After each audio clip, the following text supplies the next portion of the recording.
Oh, hey, come on in. We'll talk about pocket knives.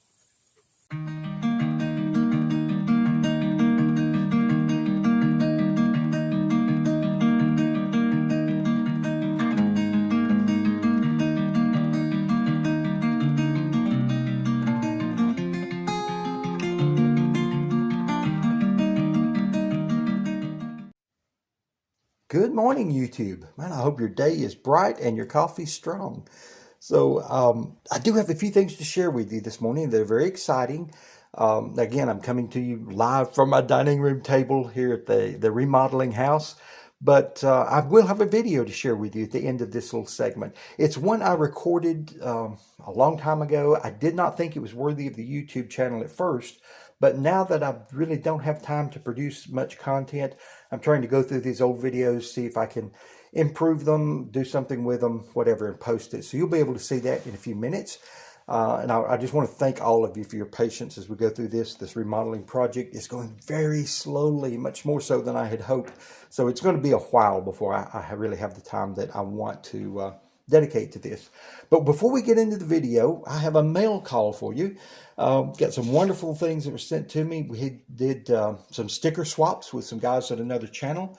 So I got this wonderful letter. This is from Mike at Make Cutlery Great Again. Mike, greatly appreciate it. Beautiful stickers. I like the stickers. I like the sentiment behind it. We're going to put that. It's going to refuse to stand up. Tell you what, we'll just lay all the stickers down because I've got others to go through as well. But Mike, wonderful letter, wonderful channel. I do enjoy Mike's channel. I will try to put a link maybe in one corner or the other of the screen here, a link to his channel.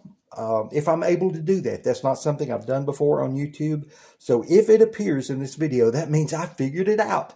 If it doesn't appear, I want you to know I tried really hard. But either way, I will also put a link in the description of this video. So received a mail call sticker swap also from Jim at Jedi Jim Knives. Wonderful letter.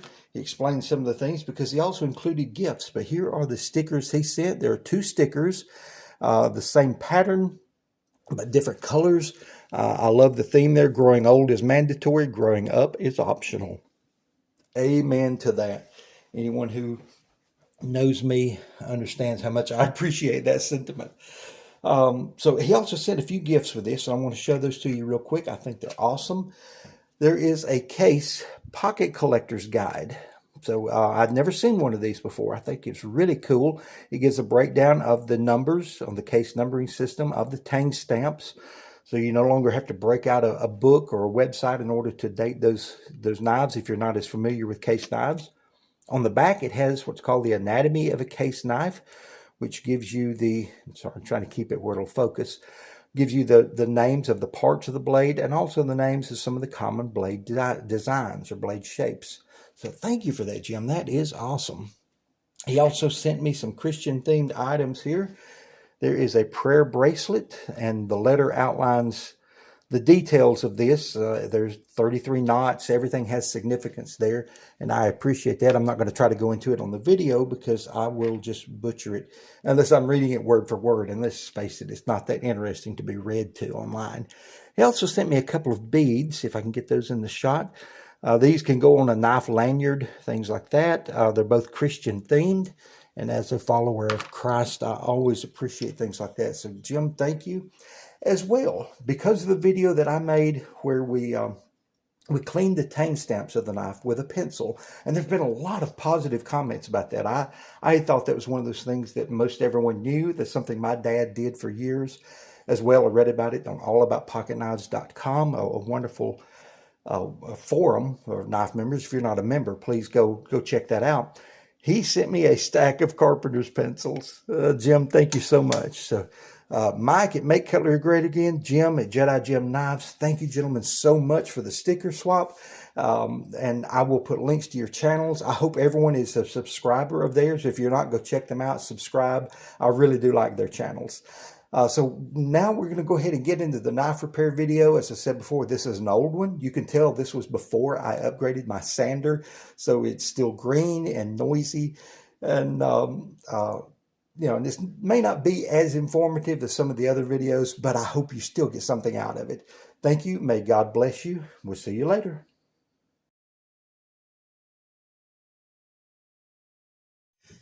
Okay, so I have decided we're going to start out with this little Boker that we're just going to gently reshape the blades.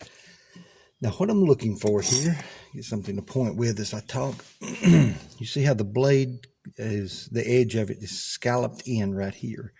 We're a little bellied out there, and right here scalloped in the middle. Now I can't bring that middle out. We can't add more material.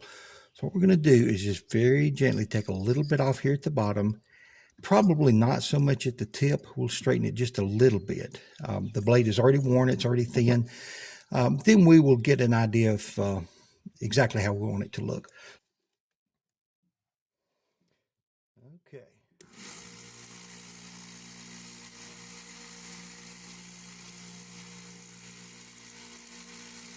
So there are several things that can cause a blade to be misshapen. Obviously, if one is broken or chipped, you have to grind away parts of the knife in order to get that blade back to something resembling a correct shape. But in this case, I believe what had happened is the person sharpened this knife, the previous owner, sharpened this knife with a pull-through sharpener. When you set the blade into a groove of carbide or ceramic and you pull the knife straight through. The pull-through sharpeners have a tendency to not be consistent in the amount of metal that they remove. They do give you a decent edge, but it's very easy to remove more metal in one spot, less in the other, and you get this area that is just with too much metal removed, and now the blade is misshapen. May not be what happened, but I believe that's what caused that on this knife. Now that I have the blade shape correct, we want to clean the blades up a little bit. There's a lot of scratches and stuff from use. This was a well-used knife. And so we're just going to clean up the sides of those blades, shine them up a little, make it look normal again.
So here in a moment, we're going to put a new indent at the bottom of the blade.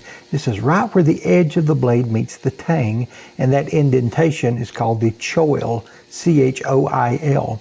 The purpose of it is to give you a transition between the tang and that edge of the knife. So when you're sharpening, you can get all of the edge without damaging the tang of the knife itself. And you'll notice this on new knives. Most of them have that indent or the choil there. And with a knife that's worn, it looks odd somehow. So just taking a moment to add a choil to a worn blade makes it look a little more full again. Alrighty, so next thing we want to do is, as I said, we want to put a small indent right here at the bottom of each blade. You'll notice on a newer knife, they all have that. It's to kind of smooth out the transition between the blade and the tang there. So what we're going to do is, I just use a hand file. You can use power tools for this, but there's a lot of things on knife work. It's just as easy to do it by hand. I'll take a small triangle file. Now,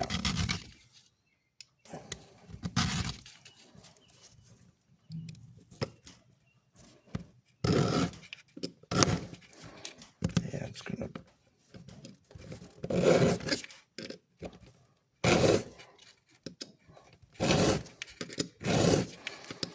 Doesn't have to be very deep.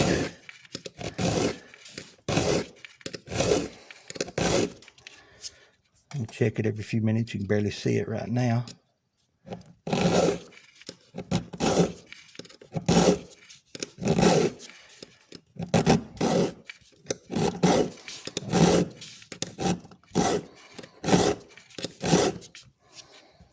There we go. Now it's starting to have a little bit of one. Not sure how much of it you can see in the camera there, but we're starting to get a small indent right there. We'll continue that. A file only cuts on the push stroke. So we're going to just push. If you push and pull with a file, very often you'll dull the file. There we go. I'm going to angle that slightly. There. That looks good now. Do the same thing to the other two blades. This has already got one, although it's got a little bit of a dimple near it. So I'll flatten that first and then just deepen the indentation. There we go.